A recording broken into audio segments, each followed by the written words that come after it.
Hey, I'm Charlie from Elecspo with somewhat of a bleak video here.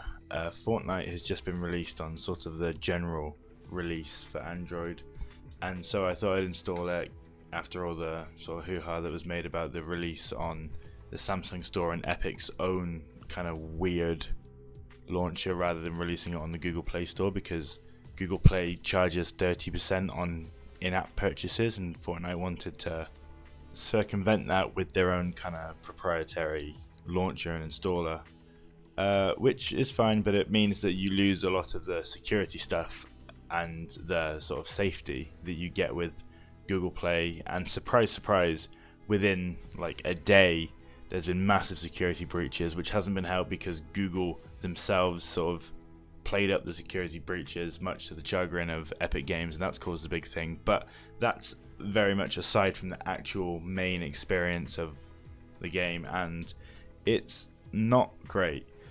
I'm playing it here on a Galaxy S9 Plus. The settings, it doesn't allow you to put it up to the max settings. I'm not sure what phone would.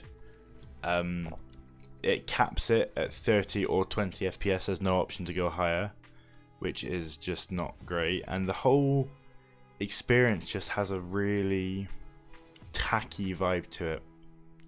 It's trying to take itself almost too seriously with the way it plays. It was very reminiscent of like the GTA and most first-person shooter control schemes that just doesn't really translate that nicely to a third-person scheme. In this game here, it's just a super short B-roll footage, but you get the vibe that no one else has any idea what they're doing either, and I'm sure that's just some teething problems that will fix itself as the game goes on. But it's just a really not nice thing to do at the moment. That it doesn't look that great, it doesn't run that great. I don't install this app. On top of the safety breaches that have happened as well, you're only putting yourself in a poor position if you install it. It's better to play on the Switch, it's better to play on PC, it's better to play on Xbox.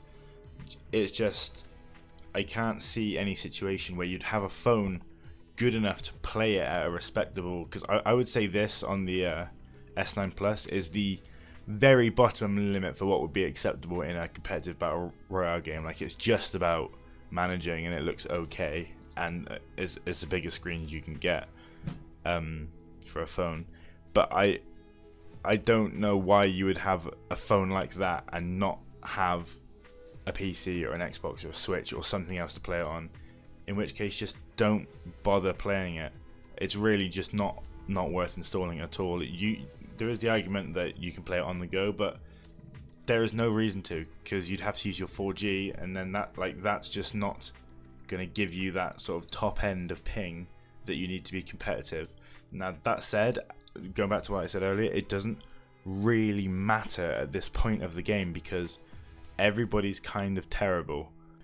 There's even, like, for example, a setting for auto fire, which just fires sometimes when it feels like it, whenever an enemy is within your line of sight, which is just so bad, because it's not like that just does the job and saves you pressing the button, because with inaccuracy and stuff, it fires from the hip too rather than aiming down the sights as well.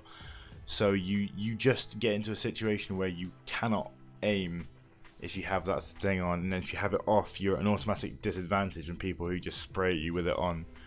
And it takes away from the whole battle royale ethos of last best player wins. It's just a very much a kids game, and it always was aimed, I guess, at a younger audience, but it's crossed that threshold from being a cartoony fun game into just being a terrible kids game on the phone.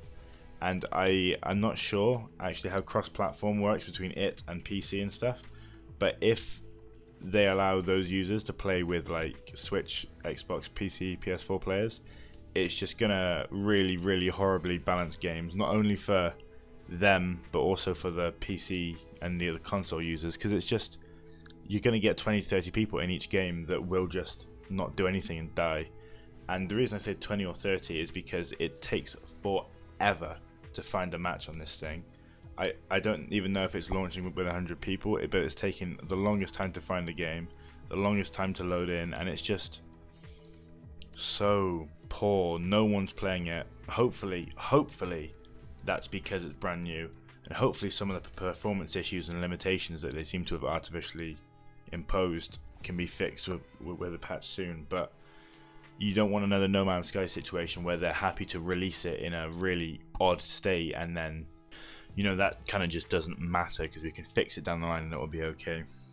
One really, I don't know if odd or interesting is the word, but change that they made is they've added sort of a sound indicator. So if, much like in games like Call of Duty or any FPS where you get shot from behind and there's like a arch to indicate where you've been shot from, they have the same thing for sound, but they also make it clear on screen which sound it is. So if it's the loot chest sound, or if it's footsteps, or if it's a gunshot, it says what direction it's coming from, and it says sort of how close it is and what it is. And you can see that in action here as I frantically search around to try and find Karen Dab 2200, who you can see I get in this intense fight with, and then eventually meet my grisly demise at the hands of. That's about as intense as it gets in this game, so yeah, disappointing.